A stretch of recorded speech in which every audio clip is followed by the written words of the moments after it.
17.9FB. Moïse et Élie vont rentrer en Israël. Voici un conseil. Pour voir l'image de la vidéo en grand format, veuillez zoomer ou toucher en bas de l'écran, mais à droite, le petit point en forme de croix, comme l'indique la flèche. Je répète ceci. Pour voir l'image de la vidéo en grand format, veuillez zoomer ou toucher en bas de l'écran, mais à droite, le petit point en forme de croix indiqué par la flèche. Bien sûr, tout dépend aussi de la marque du portable. J'ai d'abord démontré dans la vidéo précédente 17.9FA. Comment j'ai écrit dans le nombre 11 le nom de Moïse et Élie qui vont rentrer en Israël sous la forme de Médad et Eldad, grâce au signe d'une même chose. Or, j'ai aussi annoncé le retour de Moïse et Élie en Israël sous la forme de deux fils de Joseph, Manassé et Ephraïm, qui ont été ajoutés à Israël pour avoir 12 tribus.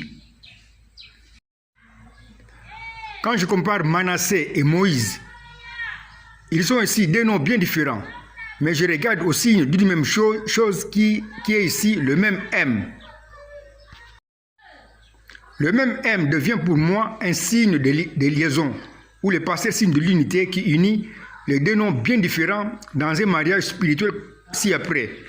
Nous avons un mariage spirituel qui montre l'unité de Manassé et aussi de Moïse, avec comme signe de liaison, entre parenthèses, M. Nous pouvons compléter notre schéma de prophétie comme ci-après, dans un schéma qui montre l'unité de Manassé avec Moïse, avec comme signe de liaison entre parenthèses M. Nous lisons la prophétie en bas.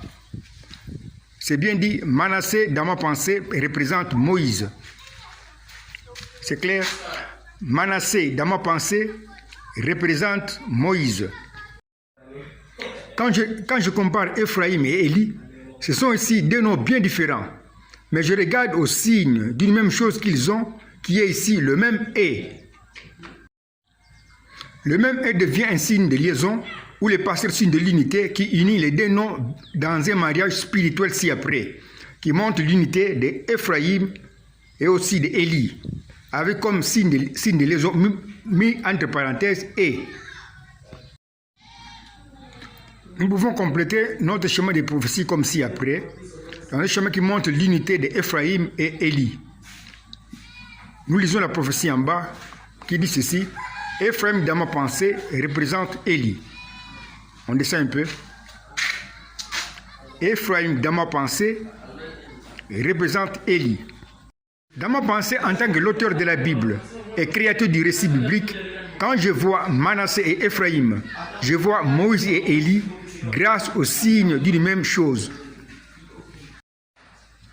que je t'ai enseigné depuis plusieurs années. Comme l'a révélé le précieux prophète Branham, Moïse et Élie seront de retour par leur esprit en Israël pour y apporter le message de repentance. Or, quelqu'un du nom de Boris Mbota s'est levé et est devenu comme maître dans l'art de déclarer à haute voix et torse bien bombé que Branham est un faux prophète qui a d'ailleurs donné une fausse prophétie sur l'année 1977. Moïse et Élie ne seront pas de retour comme le dit le faux prophète Branham. Moi, Boris Mbota, je déclare que ça sera Enoch et Élie, pas Moïse et Élie. Mais il oublie une chose.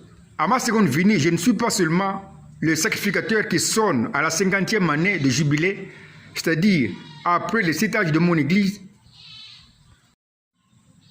la trompette de jubilé ou de perfection de l'homme. Je suis aussi le juge suprême qui est l'ange de jugement qui dévoile comme juge tous les mystères qui étaient cachés. Tous les mystères qui étaient encore cachés, comme Boris Mbota, qui a osé corriger mon précieux prophète Branham, en disant à haute voix que les deux témoins seront Enoch et Moïse, et pas Moïse et Élie. Il était ce Boris Mbota un mystère qui était caché.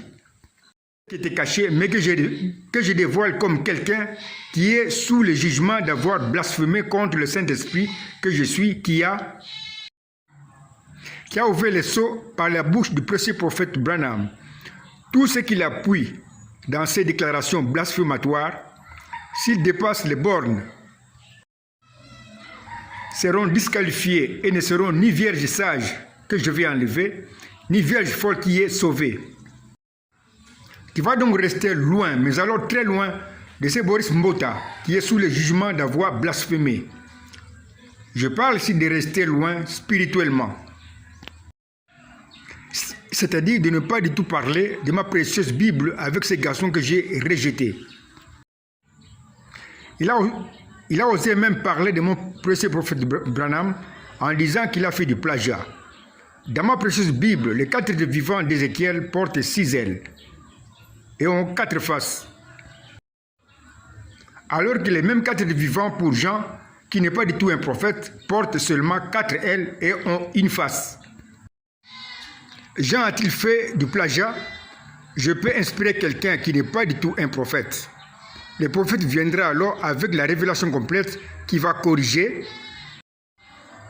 ce que l'autre qui n'est pas un prophète avait reçu par simple inspiration. L'exemple parfait d'un homme qui n'est pas du tout un prophète, c'est toi mon fils Sadi 4 bâtonnets, qui a reçu de moi la révélation sur les 5 signes prophétiques à partir desquels j'avais créé dans ma pensée le récit biblique. Comme un film prophétique ou comme une bande dessinée prophétique avant la création des anges et de ce monde. Si le précieux prophète Branham était là, il t'aurait parfois corrigé pour présenter complètement ou parfaitement ton inspiration. C'est pourquoi quand tu m'as raconté le 3 janvier 2006, je t'avais dit ceci: le message de Branham doit être de ton absolu. Et s'il arrive que je te dicte quelque chose qui semble contredire ce que le précieux prophète Branham a révélé, cela veut dire que toi, tu m'as mal compris. La suite dans la vidéo 17.9FC. Israël recevra le grand pardon.